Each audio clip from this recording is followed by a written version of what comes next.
So the big thing that made me step away was I didn't like once you get involved, once you start going to Bible study, once you start volunteering, you see the business of church and you see what's going on in the background, but you also see how people treat each other.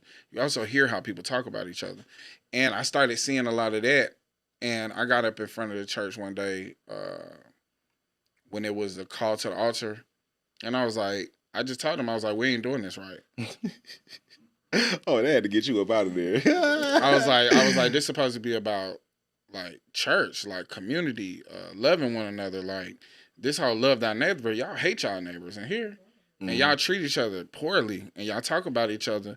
And then we show up here every Sunday dressed well and we think we're doing it the right way. And this ain't church. We ain't doing this the right way. Y'all doing this to show face. And I'm like 22.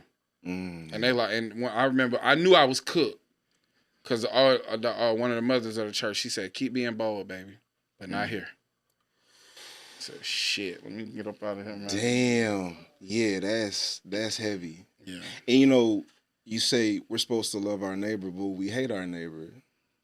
And that's baked into the theology, actually, right? Part of my theological evolution was moving away from the rule keeping of religion. Like everything is about the rules. Do this, do this, do this, don't do this, don't do this, don't do this, don't do this.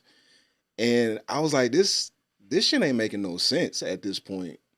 And it's really becoming clear to me that like all of this stuff is about control.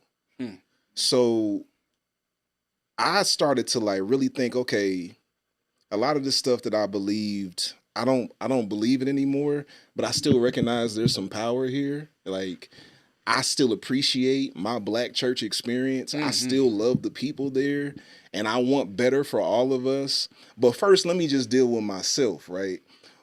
What can I apply to my life in a way that's going to ground me? Because a lot of the stuff that used to ground me doesn't ground me anymore. Like the Bible is the word of God. You don't question it. I was like, I got way too many questions. And I reject some of the stuff in there. So that's just going to be a part of who I am moving forward. And as I was navigating like what's going to be my framework, my theological framework, I landed on the greatest commandment in Matthew chapter 22, where this attorney asked Jesus, what's the greatest commandment in all the law? And the attorney was actually trying to catch him up. He was being the smart ass. He was trying to catch him in the lie, see if he can make him look bad in front of people. And Jesus was like, love God with your heart, soul, mind, and your strength. And then the second part is like it, love your neighbor as yourself. And when he said the second part is like it, the term that is used there in the original text, it means of equal rank. So love God and of equal rank, love your neighbor as yourself.